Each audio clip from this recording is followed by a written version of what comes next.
This is, I'm sorry, we have gone. I mean, I have just touched it. So for now, we will think that yes, we know that diagram enough. You see here, when I am recording, if I by mistake go forward, then I cannot go back easily, but we will go back to that diagram more easily. So now we have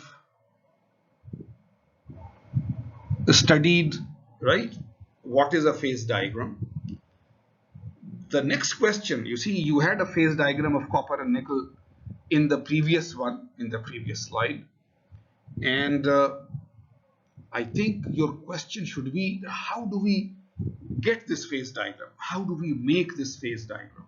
See, it's a very, very costly experimental work and very, very, very accurate.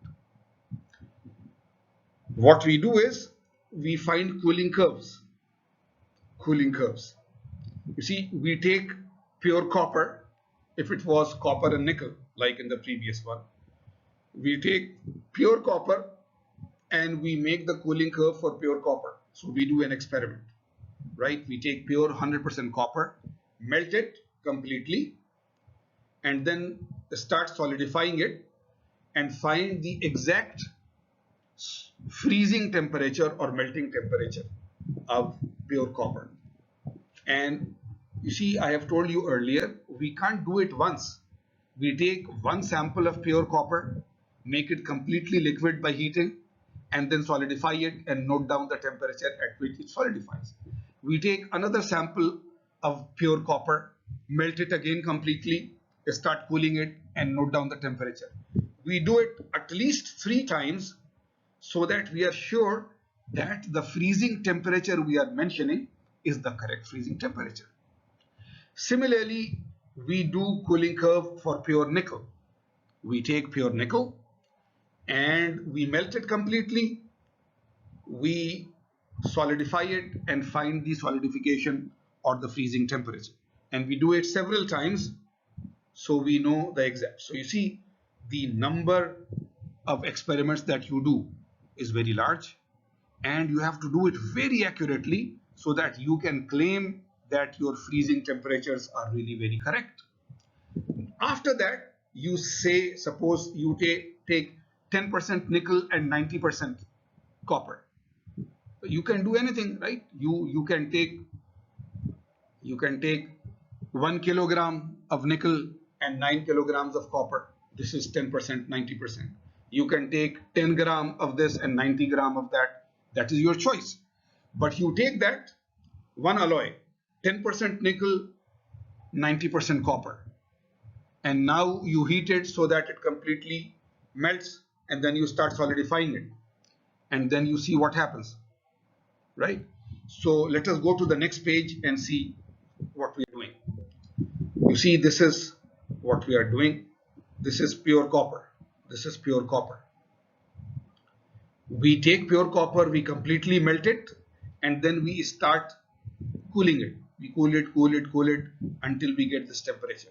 So we get point A until we get this temperature. Now it is pure material, so it will keep on solidifying at a constant temperature until it becomes solid, and then the temperature will start to drop.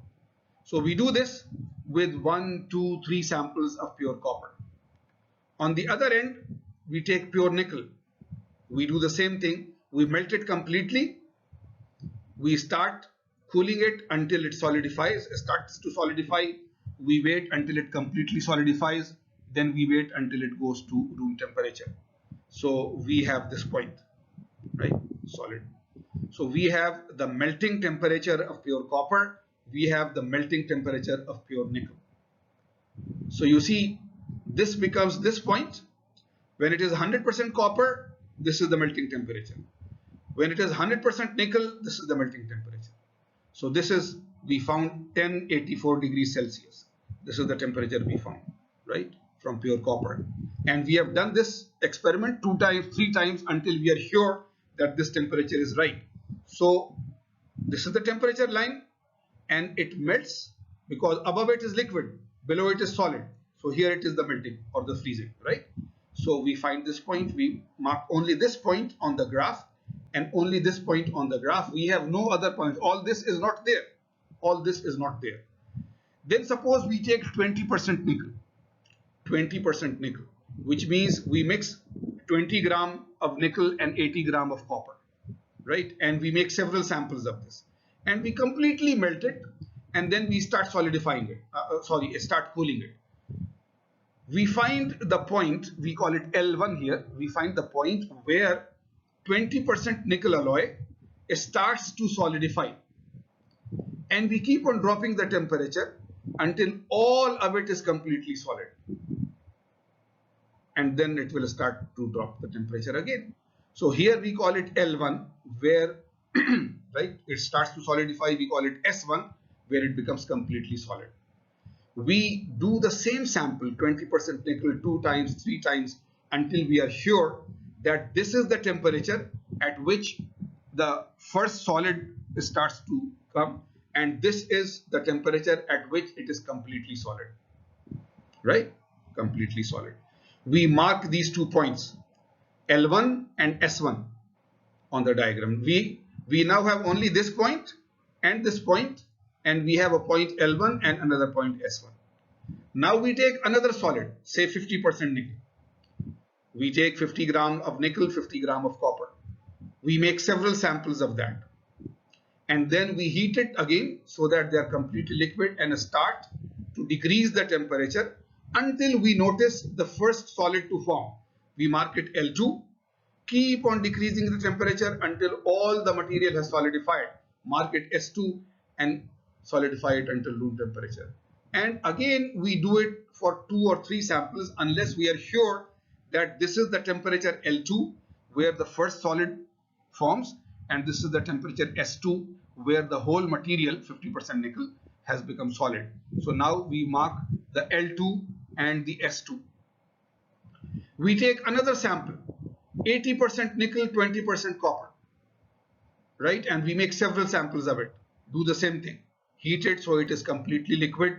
Start to decrease the temperature and note down L3 as the first temperature where it becomes solid, starts to become solid, and measure S3, the temperature where it completely becomes solid, and cool it to room temperature. Do it for 2-3 samples of 80% nickel. On the diagram, mark a point L3, mark a point S3. You see? So now join this melting temperature to L1, L2, L3, this melting temperature. Join this temperature to S1, S2, S3, this temperature. Once you do this, then you have the phase diagram. So just imagine the cost of this diagram, the time that we take in this diagram, the amount of care in being accurate all the time, the cost and the time in doing several samples of the same alloy every time. And it is very clear that if you have, you see, only 1, 2, 3 points, then this curve is very, very inaccurate. So we are just showing you how we do it. Actually, we should have 1 point here, 1 here, 1 here, 1 here, 1 here. We should have at least 9, 10 points so that we get an accurate curve. Otherwise, it will be a very inaccurate curve. So you take at least 9, 10 different alloys, 10%, 20%, 30%, 40%, 50%, 60%, 70%, 80%, 90%, right? So this is a very, very costly, very, very complicated experimental setup. But thankfully, for all the major alloys that are being used in the world of engineering today, which have been used for the past 300, 400 years, so people who are in the field of metallurgy, materials engineers, material scientists who deal with metals have done this for very popular engineering alloys already. And if you go to any metals handbook where alloy diagrams are there, phase diagrams are there, then you will find a lot of this. In our book, of course, in our course, we will do these questions for only those alloys for which we already show you the phase diagram, so you don't have to worry. If we are in the field of real engineering, then of course, you see, if we make our own alloy, if we make a new material, then we have to go through this whole process. You see, because these lectures are going at my home, so therefore my phone is right beside me, where a stopwatch timer is going on. So sometimes there will be this ping if some message or something comes along. If I was in a normal class, I always leave my phone at my office so that we are never disturbed, and that is why we request you that please, before the class starts, make sure that your phone is silent and so on.